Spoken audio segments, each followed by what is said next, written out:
Assalamualaikum warahmatullahi wabarakatuh dan selamat pagi. Cikgu ucapkan kepada semua murid-murid di sekitar Taman Permas Jaya 3. Jadi pada hari ini kita akan teruskan lagi coretan prajurit Komando Bayu kita. Okey, dengan tajuk Erti Kemerdekaan dan Kebebasan. Baik, ini adalah maksud kemerdekaan ataupun kebebasan pada pandangan seorang bekas komando. Okey, maksud kemerdekaan kepada beliau adalah dari aspek mata, telinga dan juga perasaan. Jadi mari kita lihat satu persatu. Maksud kemerdekaan ataupun kebebasan pada pandangan seorang bekas komando pada aspek mata. Okey, baik kita tengok yang pertama. Okey, pada masa beliau bertugas di Bosnia, okey, setiap hari yang menjadi tatapan matanya adalah pembunuhan. Okey, pembunuhan penduduk-penduduk di Bosnia semasa peperangan lah. Okey, yang kedua, keadaan huru-hara dan kucak-kacir di semua tempat di sana. Okey, dan yang ketiga, mayat-mayat bergelimpangan itu adalah lumrah dan sudah menjadi kebiasaan di tempat peperangan. Yang keempat, rumah-rumah kediaman dan bangunan-bangunan hancur musnah. Okey, jadi ini pada pandangan mata beliaulah seorang bekas komando yang bertugas di Bosnia.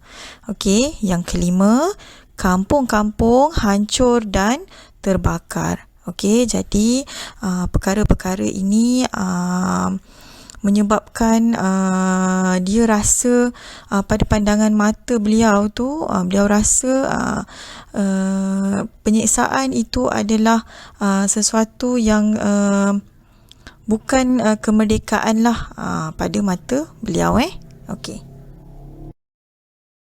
Cuba murid-murid bayangkan betapa beruntungnya kita berada di Malaysia, yang mana Malaysia ini adalah sebuah negara yang aman damai, sentosa dan juga harmoni.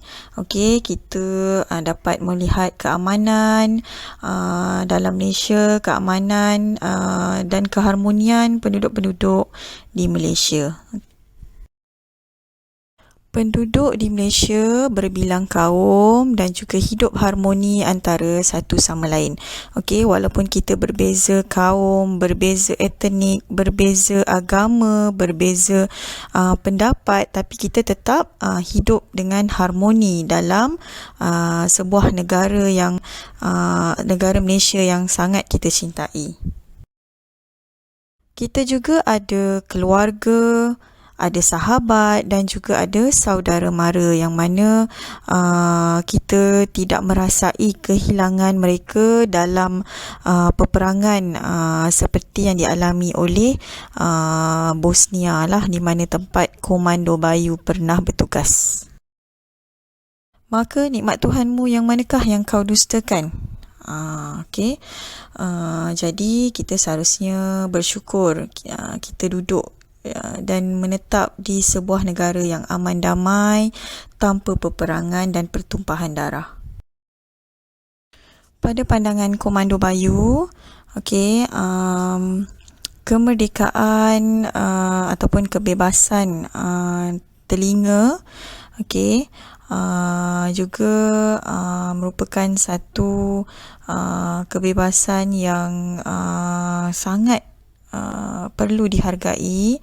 Okey, kerana di sana, di Bosnia Herzegovina, yang menjadi halwa telinga bukanlah lagu-lagu cinta atau lagu-lagu trend terkini, tetapi adalah bedilan-bedilan senjata, bunyi letupan bom-bom dan laungan azan jika ada yang sakit ataupun yang terbunuh.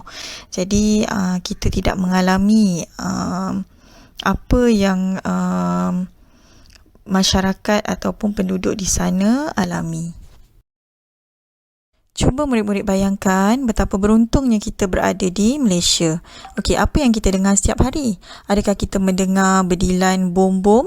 Ataupun adakah kita mendengar bunyi tembakan daripada tentera-tentera berperang dan ada pertumpahan darah?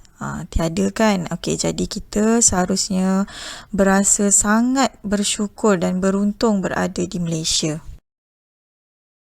Di negara yang kita cintai ini, di Malaysia, kita boleh mendengar suara guru-guru kita mengajar, kita boleh mendengar lagu-lagu kegemaran kita masih boleh mendengar suara ahli keluarga, saudara mara dan juga rakan-rakan kita. Kita juga, ni yang cikgu pastilah semua murid-murid yang paling kita nikmati adalah kita masih boleh mendengar TikTok, YouTube, okey, dan video-video yang kita sukai. Okey, tetapi di sana tidak. Okey, jadi kita sepatutnya rasa sangat bersyukur. Jadi kita perlu menghargailah setiap apa yang kita nikmati pada hari ini. Maka, nikmat Tuhan kamu yang manakah yang kamu hendak dustakan?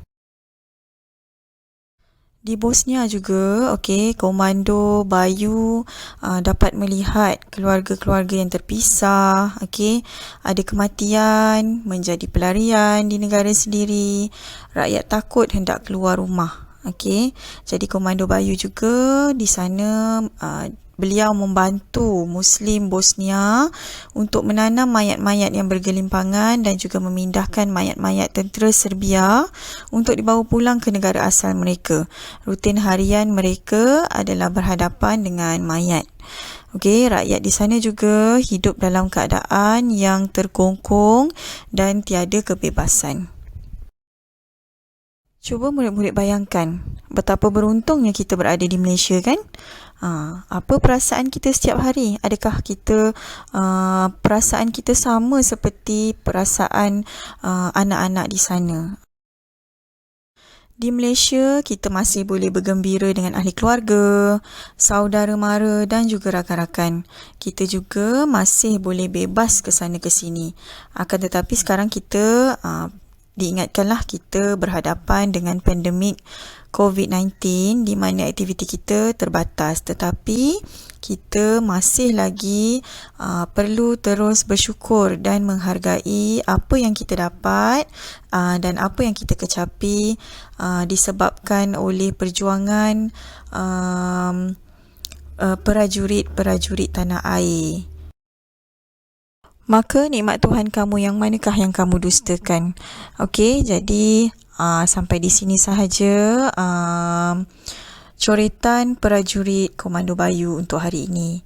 Okey, cikgu harap kamu mendapat pengajaran daripada apa yang dipertontonkan kepada kamu pada hari ini.